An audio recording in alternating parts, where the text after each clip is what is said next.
ឥឡូវទី6ដោយអាយតនៈហ្នឹងអាយតនៈអញ្ចឹងអាយតនៈយើងដឹងមានទាំងអស់មានប៉ុន្មានអាយតនៈ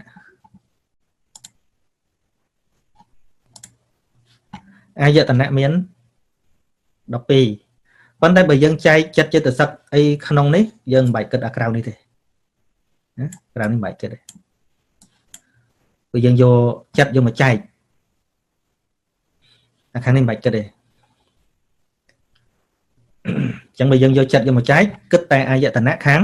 ក្នុងឯងអញ្ចឹងអាយតនៈខាងក្នុងតើចក្ខុប្រសាទទៅរូបចិត្ត30ដែលយើងរៀនហ្នឹងអសោបនៈ30ហ្នឹងមានចិត្តណាជាចក្ខវាយតនៈទេអត់ទេ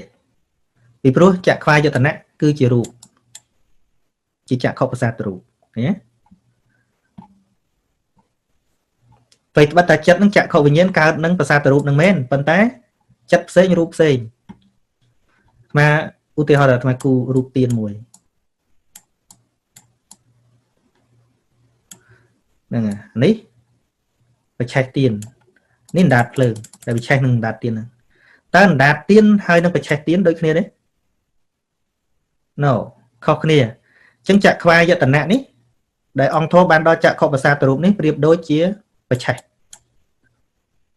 កន្លែងដែលអណ្ដាតទៀនឆេះរីឯចក្ខុវិញ្ញាណដែលវាកើតអាស្រ័យនឹងបច្ឆេះនឹងចក្ខុប្រសាទរូបហ្នឹងប្រៀបដូចជាអណ្ដាតភ្លើងញ៉េដូច្នេះចិត្តទាំង30ហ្នឹងអសោបនៈចិត្ត30ដែលយើងលើកមកហ្នឹងគ្មានចិត្តណាមួយជាចក្ខវាយតនៈទេទោះចក្ខុវិញ្ញាណក៏មិនមែនដែរតើមានចិត្តណាមួយដើរតួជាសោតាយតនៈទេអត់ដែរព្រោះសោតាយតនៈអង្គធម៌គឺសោតប្រសាទរូបរូបទេនិយាយរួម1ដល់5នេះសរូបទាំងអស់ដូច្នេះតួចិត្តទាំងអស់គ្មានដើរតួជាអា5នេះទេតួចិត្តទាំងអស់សង្គ្រោះសិតតែជាមនេយតនៈឃើញនេះចិត្តទាំងអស់អត់មានលើកលែងមួយណាទេចិត្តទាំងអស់សុទ្ធតែជាមនេយតនៈ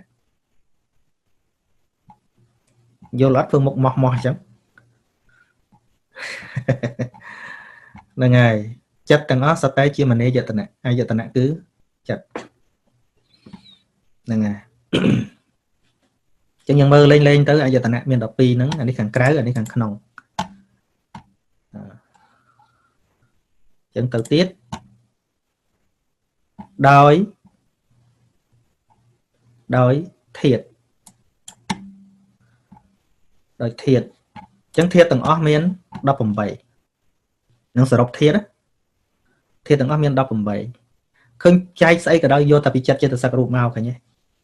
អត់ចេះចិត្តចេតសិករូបមករៀនធាតុ18មិនចេះរៀនអាយតនៈ12ហ្នឹងក៏មិនចេះដែរថារៀនឯងក៏មិនចេះនិយាយរួមធរហ្នឹងព្រោះអត់មាន background ណាចិត្តចេតសិករូបហ្នឹងដឹងរៀនស្អីចេះបានតែទស្សនៈអាហ្នឹងបានតែថារៀនឲ្យដឹងថាស្អីមែនទេហ្នឹងរៀនបានទេអញ្ចឹងធាតុ18ដែលយើងចំណាំនិមន្តលោកសូត្រពឹសស្ដាថាបានសេរីសួស្ដីហ្នឹងណាហ្នឹងហើយអថារសធាតយោចាកុធាតរូបធាតចាកុវិញ្ញាណធាតសោតធាតសត្តធាតសោតវិញ្ញាធានធាតកណ្ឌធាតគានវិញ្ញាណធាតជីវហាធាតរសធាតជីវហាវិញ្ញាណធាតកាយធាតបរមធាតកាយវិញ្ញាណធាតមនោធាតធម្មធាតមនោវិញ្ញាណធាត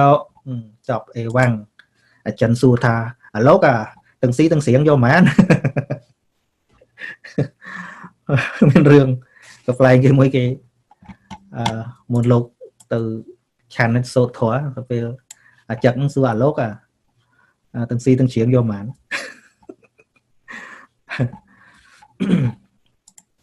ដូច្នេះយើងលើកពីអសោបនៈចិត្ត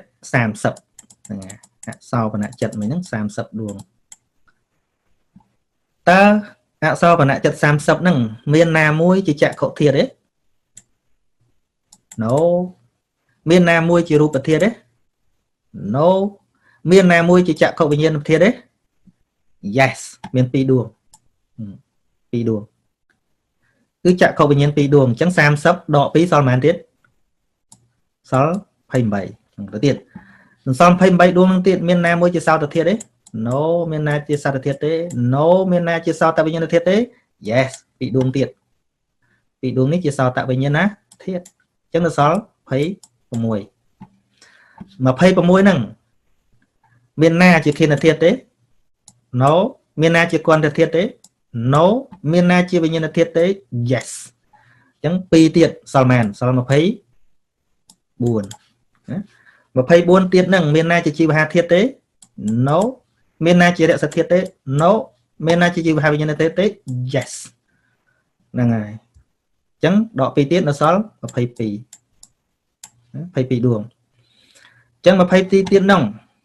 មានណាជាកាយធាតុទេ no មានណាជាផោតថាបធាតុទេ no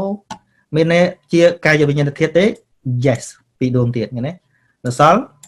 20 សំ20អញ្ចឹងនៅសល់20ដួងទៀតហ្នឹងយើងគិតតែក្នុងអក្សរ30ណាមានណាជាមโนធាតុទេ yes កិរិយាមโนធាតុ1វិបាកមโนធាតុ2អញ្ចឹងអស់3ទៀត3ដួងហ្នឹងជាមโนធាតុនឹងរាប់ធ្វើមួយដែរនេះបាន5ហើយ1 2 3 4 5 6ណាអញ្ចឹង20ដក3សល់ប៉ុន្មាន17ដួងទៀតគឺជាមโนវិញ្ញាណធាតុស្រួលទេស្រួលគិតទេថាស្រួលមួយមកហ្នឹងហើយទៅគិតធាតុ18ឃើញបើយើងអត់រៀនចិត្តចិត្តសឹកហ្នឹងសួរតែគិតចេញហ៎ no way គ្មានវិធីទៅគិតចេញទេសូត្រអ្នកសូត្រក៏គិតចេញអ្នកស្ដាប់ក៏គិតចេញដែរគិតចេញតែលុយឲ្យសាធុទេហ្នឹងហើយអញ្ចឹងយើងទៅមើលវិញកន្លែងខ្វះសរុបគេណានេះដោយវិញ្ញាណធាតុហ្នឹងដោយធាតុគឺជាវិញ្ញាណធាតុ7ណា7វិញ្ញាណធាតុ7អញ្ចឹងចិត្តទាំងអស់មានវិញ្ញាណធាតុ7អញ្ចឹងក្នុងអហេតុកៈចិត្តហ្នឹងក្នុងអសោបនៈចិត្តហ្នឹងវិញ្ញាណធាតុ7ក៏គ្រប់ដែរអញ្ចឹងបានស្មារតីថាពិបាកជាងគេហ្នឹងដោយសារអីចែកស្អីក៏ច្រើនជាងគេដែរចែកជាអីក៏ច្រើនជាងគេដែរម្ដុំហ្នឹងតែបើវិញ្ញាណធាតុ7វាមានទាំងអស់បើដូចមហាកុសលជាវិញ្ញាណធាតុវា1បន្តិចបន្តិចណាមិនស្រួលលោកតរៈចិត្តវិញ្ញាណធាតុវា1កិច្ចក៏មានតិចតែអាច្រើនជាងគេនៅក្នុងអហេតុកៈចិត្តហ្នឹងមកអញ្ចឹងយល់ហើយណា30ហ្នឹងចាត់ជាវិញ្ញាណធាតុមានវិញ្ញាណធាតុ7ដូចនេះចែកនេះមិញនេះប៉ុណ្ណេះមកនឹងនេះហើយនឹងនេះដោយមិនបូកពួកនេះចូលទៅនេះសរុបហ្នឹងសរុបដោយអីទៀត